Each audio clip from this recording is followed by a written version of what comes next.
ਕੱਲ੍ਹ ਦਾ ਜਿੱਦਾਂ ਦਾ ਮਾਹੌਲ ਆ, ਲੋਕਾਂ ਨੂੰ ਕੋਈ ਕੰਮ ਪੈ ਜਾਏ ਨਾ ਤੇ ਕੋਈ ਮਸਲਾ ਬਣ ਜਾਏ ਘਰ ਦੇ ਵਿੱਚ, ਉਹਦਾ ਪੀਰਾਂ ਦੇ ਕੋਲ ਨੱਠਦੇ ਆ। ਤੇ ਉਹਦੇ ਬਾਰੇ 'ਚ ਇੱਕ ਨਜ਼ਮ ਆ, ਮੇਰੀ ਅਣਬਣ ਹੋ ਗਈ ਵੀਰਾਂ ਨਾਲ, ਮੈਨੂੰ ਕੰਮ ਪੈ ਗਿਆ ਪੀਰਾਂ ਨਾਲ। ਮੇਰੀ ਅਣਬਣ ਹੋ ਗਈ ਵੀਰਾਂ ਨਾਲ, ਮੈਨੂੰ ਕੰਮ ਪੈ ਗਿਆ ਪੀਰਾਂ ਨਾਲ। ਮੈਂ ਕਰ ਇਤਬਾਰ ਜ਼ਨਾਨੇ ਤੇ ਟੁਰ ਗਿਆ ਉਹਦੇ ਪੀਰ ਖਾਨੇ ਤੇ। ਮੈਂ ਉਹਨੂੰ ਉੱਚੀ ਜਿਹੀ ਸਲਾਮ ਕਿਹਾ, ਬਾਬੇ ਹੋਰਾਂ ਮੈਨੂੰ ਪਛਾਣ ਕਿਹਾ।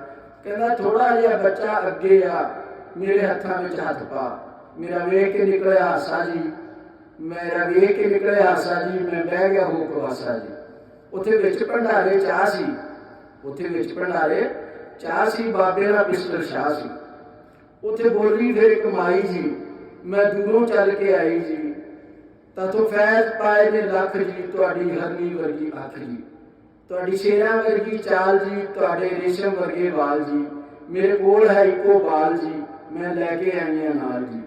ਇੱਕ ਪੁੱਤਰ ਵੇੜੇ ਥੋੜਾ ਏ, ਮੈਂ ਲੈਣਾ ਤੁਹਾਤੋਂ ਜੋੜਾ ਏ। ਇਹ ਕੰਮ ਕਰ ਦਿਓ ਸਾਡਾ ਜੀ, ਮੇਲੇ ਤੇ ਬੱਕਰਾ ਤੁਹਾਡਾ ਜੀ। ਬਾਬੇ ਨੇ ਜਦੋਂ ਸਾਰੀ ਗੱਲ ਸੁਣੀ ਨਾ, ਤੇ ਬਾਬਾ ਅੱਗੇ ਕਹਿੰਦਾ, ਮੈਂ ਸੁਣ ਲਈ ਤੁਹਾਡੀ ਗੱਲ ਬੱਚਾ, ਅੱਜ ਜਾਓ ਆਉਣਾ ਕੱਲ ਬੱਚਾ। ਤੇ ਮਾਈ ਕਹਿੰਦੀ ਆ, ਮੈਂ ਆਈ ਬੈਠੀ ਆ ਪੀਰ ਜੀ, ਦਿਲ ਮਿੱਠੀ ਲਿਆਈਆਂ ਖੀਰ ਜੀ। ਜਿਹਨੇ ਰਾਂਝਾ ਲਿਆ ਸੀ ਤੁਹਾਡੇ ਤੋਂ, ਮੈਂ ਉਹੋ ਹੀ ਹੀਰ ਜੀ। ਫਸੀ ਵਿੱਚ ਸ਼ਿਕੰਜੇ ਜਾਨ ਮੇਰੀ, ਅਜੇ ਰਹਿੰਦੀ ਇੱਕ ਨਨਾਣ ਮੇਰੀ। ਕੋਈ ਕਰੋ ਤਵੀਰ ਜਾਂ ਗੰਢਾ ਜੀ, ਮੇਰੀ ਸੱਸ ਦਾ ਕੱਢ ਲਓ ਕੰਡਾ ਜੀ। ਕੋਈ ਮੰਤਰ ਕਰੋ ਹਾਂ ਡਾਢਾ ਜੀ, ਮੈਂ ਪਾਣੀ ਭਰਾਂਗੀ ਤੁਹਾਡਾ ਜੀ। ਬਾਬਾ ਕਹਿੰਦਾ ਗੱਲ ਸੁਣ ਲਈ ਬੱਚਾ ਸਾਰੀਏ, ਅੱਜ ਜਾਓ ਅੱਜ ਬੰਦਿਆਂ ਦੀ ਵਾਰੀ ਏ। ਉਥੋਂ ਮੁੰਡਾ ਵੇਖ ਸੀ ਬੋਲਿਆ, ਉਸ ਭੇਤ ਦਿਲ ਦਾ ਖੋਲਿਆ। ਮੇਰੇ ਦਿਲ ਦੀ ਸੁਣੋ ਪੁਕਾਰ ਜੀ, ਮੈਨੂੰ ਸੱਚਾ ਹੋ ਗਿਆ ਪਿਆਰ ਜੀ। ਤੁਹਾਨੂੰ ਲੋਕੀ ਕਹਿ ਸਰਕਾਰ ਜੀ, ਮੇਰੀ ਬੇੜੀ ਕਰ ਦੋ ਪਾਰ ਜੀ। ਉਹਦੀ ਮਾਂ ਤੇ ਉਹਦਾ ਨਾਂ ਦੱਸਣਾ, ਉਹਦਾ ਪਤਾ ਠਿਕਾਣਾ ਥਾਂ ਦੱਸਣਾ। ਜੇ ਵਾਅਦਾ ਕਰੋ ਤੇ ਤਾਂ ਦੱਸਣਾ। ਉਹ ਭੰਮੀਪੁਰ ਦੇ ਰਹਿਣ ਵਾਲੀ, ਉਹ ਪੀਸੀਓ ਉੱਤੇ ਰਹਿਣ ਵਾਲੀ। ਗੱਲ ਕੀਤੀ ਰੱਬ ਸਪੁਰਦੇ ਜੀ, ਉਹਦੀ ਮਾਂ ਨਵਾਉਂਦੀ ਮੁਰਦੇ ਜੀ। ਮੈਨੂੰ ਇਸੇ ਗੱਲ ਦਾ ਪਾਲਾ ਏ, ਉਹਦਾ ਪਿਓ ਵੀ ਕਰਦਾ ਕਾਲਾ ਏ।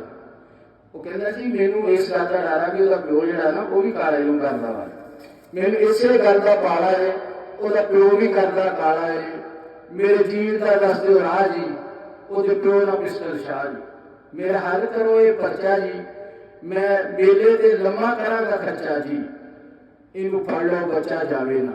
ਬਾਬਾ ਆਪਣੇ ਚੇਲਿਆਂ ਨੂੰ ਕਹਿੰਦਾ, ਇਹਨੂੰ ਫੜ ਲਓ ਬੱਚਾ ਜਾਵੇ ਨਾ, ਕਿਸੇ ਹੋਰ ਨੂੰ ਗੱਲ ਸੁਣਾਵੇ ਨਾ।